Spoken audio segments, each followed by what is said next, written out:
Halo, bertemu kembali bersama saya, Guru Simulasi dan Komunikasi Digital, SMK kelas 10. Puji dan syukur kita ucapkan, kita bisa dalam keadaan sehat dan hati yang bahagia untuk mengikuti pembelajaran pada kegiatan belajar kali ini. Mata pelajaran simulasi dan komunikasi digital berlaku untuk semua bidang keahlian pada SMK. Diajarkan pada tahun pertama atau kelas 10.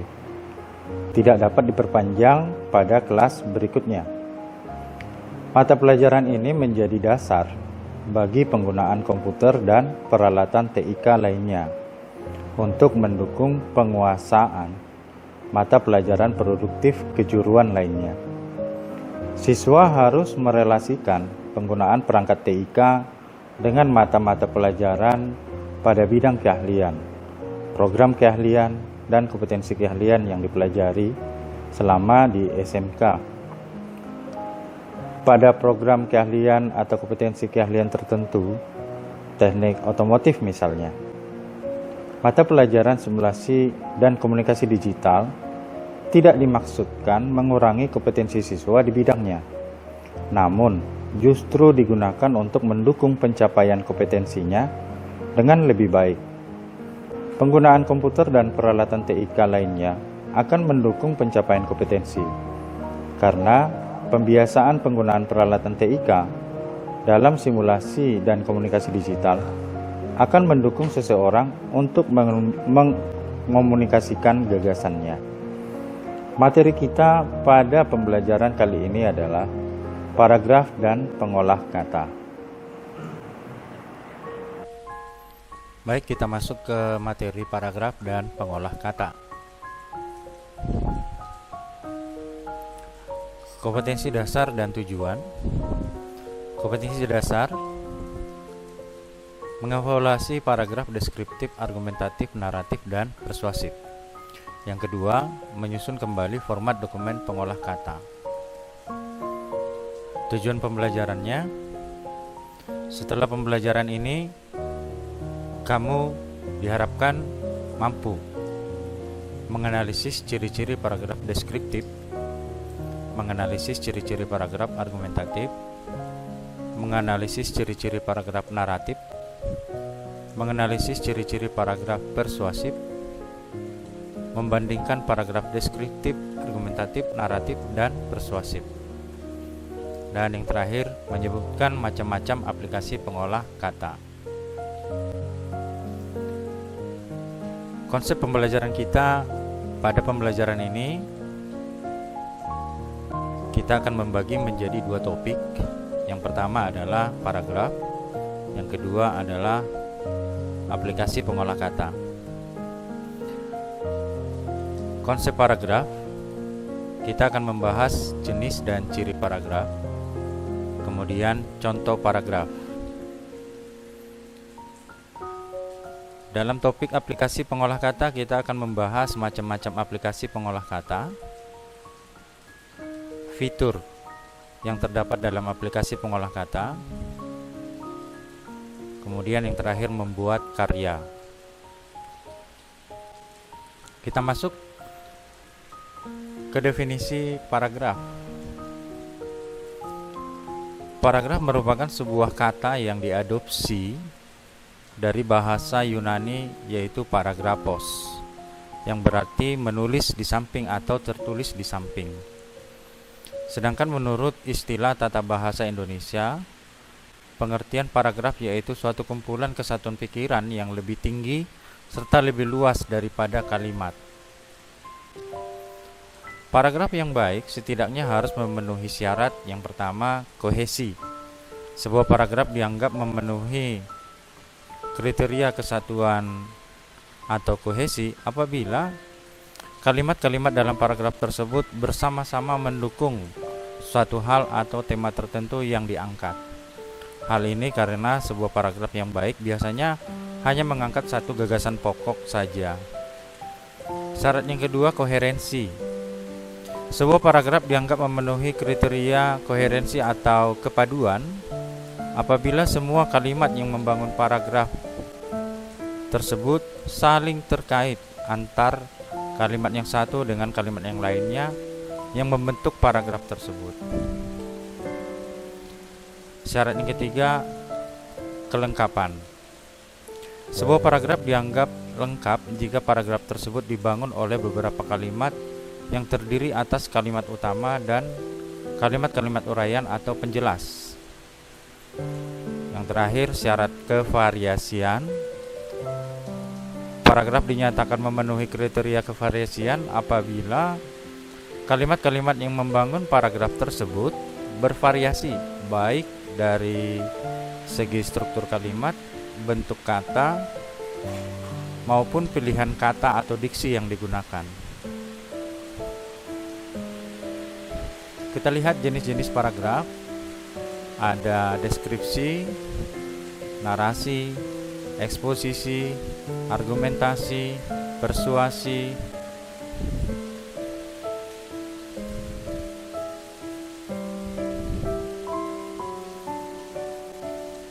Kita lihat contoh paragraf deskripsi. Ini adalah contoh paragraf deskripsi.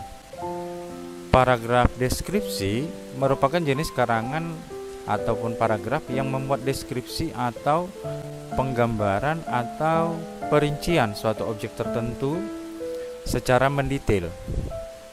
Dalam paragraf jenis ini, seorang pengarang atau penulis akan mencoba memberikan pendekatan pada pembaca untuk menggambarkan sifat dan karakteristik sebuah objek.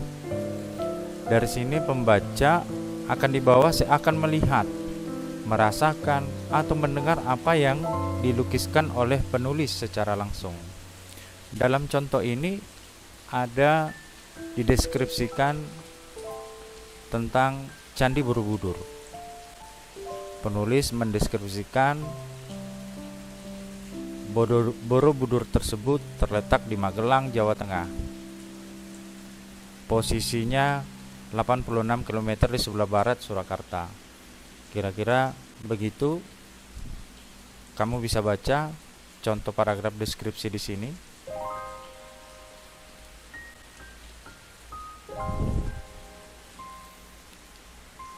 Paragraf narasi. Paragraf narasi adalah suatu bentuk wacana yang berusaha menggambarkan dengan sejelas-jelasnya kepada para pembaca suatu peristiwa dalam urutan dan kurun waktu tertentu. Atau bisa juga kita pahami bahwa paragraf narasi merupakan jenis paragraf yang mengisahkan sebuah kejadian atau peristiwa berdasarkan urutan waktu. Karangan ini bisa berbentuk paragraf atau cerita nyata yang benar-benar terjadi atau hanya karangan fiktif seperti novel, roman, dan cerpen. Di sini dicontohkan paragraf narasi tentang pembangunan Candi Borobudur. Dalam paragraf ini dinarasikan pembangunan Borobudur tersebut dari tahun ke tahun.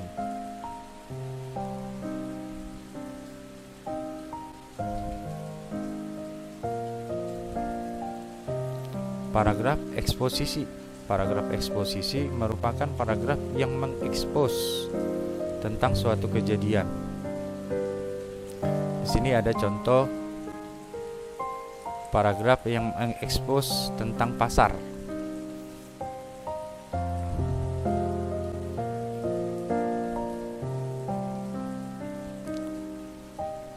Paragraf argumentasi adalah paragraf yang mengemukakan suatu pendapat atau argumen beserta alasannya.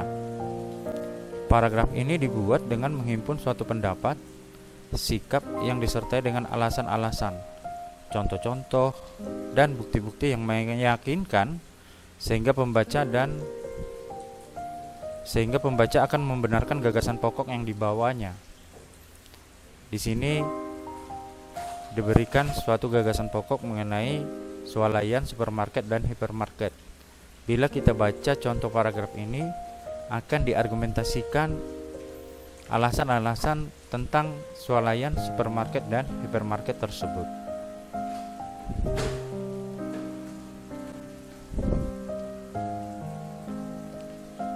Paragraf persuasif. Di sini ada contoh paragraf persuasif. Paragraf persuasif adalah paragraf yang berisi ajakan, perintah, ataupun bujukan untuk melakukan sesuatu hal. Persuasi sendiri berasal dari bahasa Inggris, yaitu persuade, yang artinya mengajak, membujuk, atau menyuruh.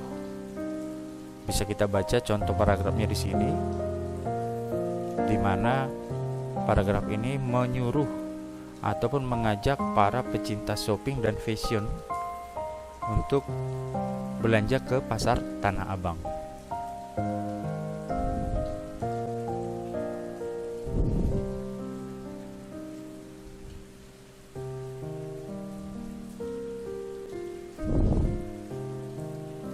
Demikian mengenai paragraf.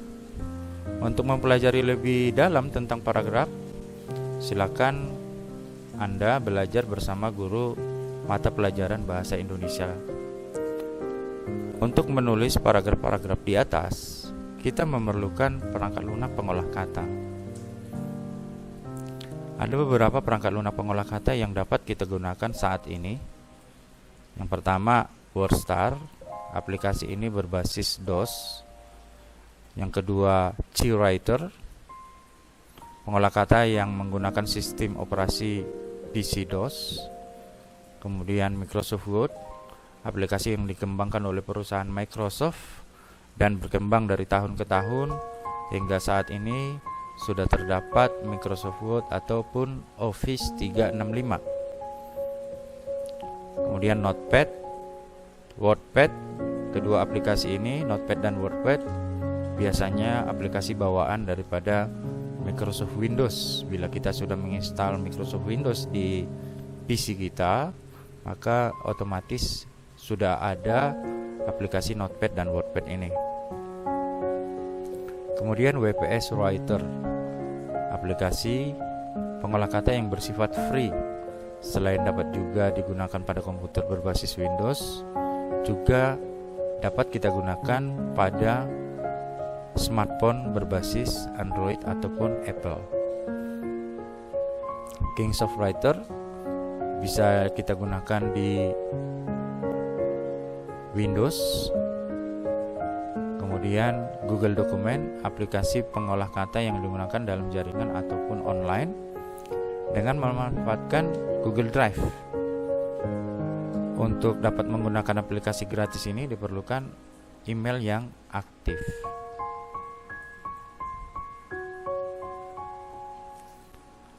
Suatu aplikasi dikatakan perangkat lunak pengolah kata apabila di dalam aplikasi tersebut terdapat beberapa fitur-fitur umum. Yang pertama, fitur font, paragraf, indentasi, table, header dan footer, dan fitur print.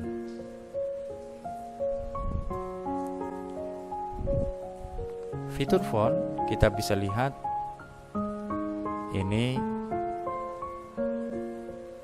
contoh ikonnya. Apabila kamu melihat ikon seperti ini, itu adalah fitur font yang terdapat di dalam aplikasi pengolah kata yang berguna untuk mengatur jenis font, ukuran font, warna font, cetak tebal, cetak miring, cetak garis bawah, cetak berpangkat ataupun pangkat atas ataupun pangkat bawah.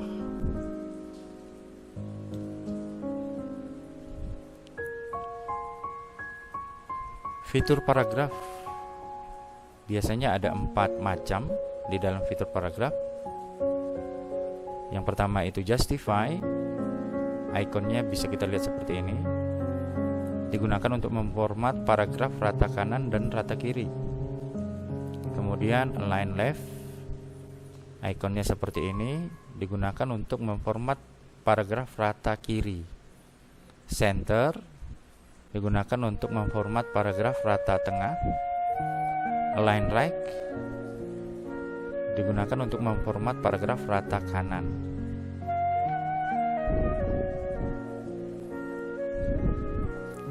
Fitur indentasi, ini bentuk ikonnya. Indentasi itu adalah tampilan awal paragraf yang menjorok ke dalam. Untuk melakukan indentasi dapat dilakukan dengan cara menekan tombol tab. Ada tombol tab pada keyboard.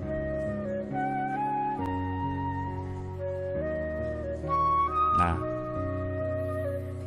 di sini ada contoh indentasi seperti ini ya. A, B, C, D ini merupakan indentasi.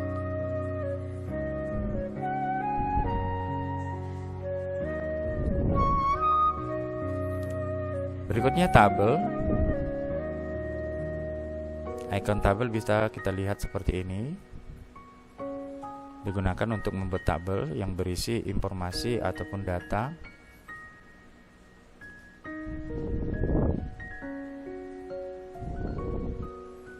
Kemudian fitur header dan footer.